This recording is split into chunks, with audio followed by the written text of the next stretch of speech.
ಎಲ್ಲರಿಗೂ ನಮಸ್ಕಾರ ಸ್ನೇಹಿತರೆ. ರಾಜ್ಯದ 1124 ಕೇಂದ್ರಗಳಲ್ಲಿ ಮಾರ್ಚ್ 1ರಿಂದ 22ರವರೆಗೆ ಪಿಯುಸಿ ಪರೀಕ್ಷೆಗಳು ನಡೆದಿದ್ದವು. ನೋಂದಣಿ ಮಾಡಿಕೊಂಡ 6.98 ಲಕ್ಷ ವಿದ್ಯಾರ್ಥಿಗಳಲ್ಲಿ 98% ವಿದ್ಯಾರ್ಥಿಗಳು ಪರೀಕ್ಷೆ ಬರೆದಿದ್ದರು. ಉತ್ತರ ಪತ್ರಿಕೆಗಳ ಮೌಲ್ಯಮಾಪನ ಮುಕ್ತಾಯವಾಗಿದ್ದು, ಏಪ್ರಿಲ್ 10ರ ಆಸುಪಾಸಿನಲ್ಲಿ ದ್ವಿತೀಯ ಪಿಯುಸಿ ಫಲಿತಾಂಶ ಪ್ರಕಟವಾಗುತ್ತದೆ.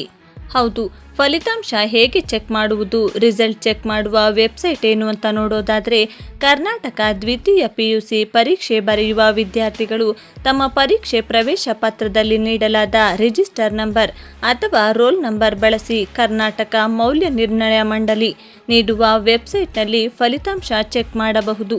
ಚೆಕ್ ಮಾಡುವುದು ಹೇಗೆ?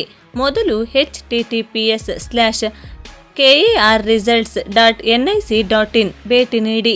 ನಂತರ ದ್ವಿತೀಯ ಪಿಯುಸಿ ರಿಸಲ್ಟ್ ಚೆಕ್ ಮಾಡಲು ಲಿಂಕ್ ಇರುತ್ತದೆ. ಅದರ ಮೇಲೆ ಕ್ಲಿಕ್ ಮಾಡಿ ನಿಮ್ಮ ರಿಜಿಸ್ಟರ್ ನಂಬರ್ ಹಾಕಿ ಚೆಕ್ ಮಾಡಿಕೊಳ್ಳಿ. ರಿಸಲ್ಟ್ ಚೆಕ್ ಮಾಡುವ ಅಧಿಕೃತ ಲಿಂಕ್ ಈ ವಿಡಿಯೋದ ಡಿಸ್ಕ್ರಿಪ್ಷನ್ ಬಾಕ್ಸಲ್ಲಿ ನಾವು ನೀಡಿದ್ದೇವೆ.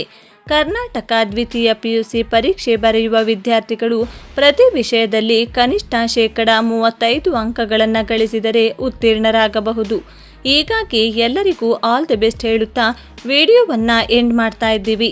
ಹೀಗಾಗಿ ಆದಷ್ಟು ಈ ಮಾಹಿತಿ ಎಲ್ಲ ಪಿಯುಸಿ ವಿದ್ಯಾರ್ಥಿಗಳಿಗೆ ಹಾಗೂ ಪೋಷಕರಿಗೆ, ಪಾಲಕರಿಗೆ ವಾಟ್ಸಪ್ ಮತ್ತು ಫೇಸ್ಬುಕ್ಕಲ್ಲಿ ಮರೆಯದೆ ಶೇರ್ ಮಾಡಿ. ಧನ್ಯವಾದಗಳು.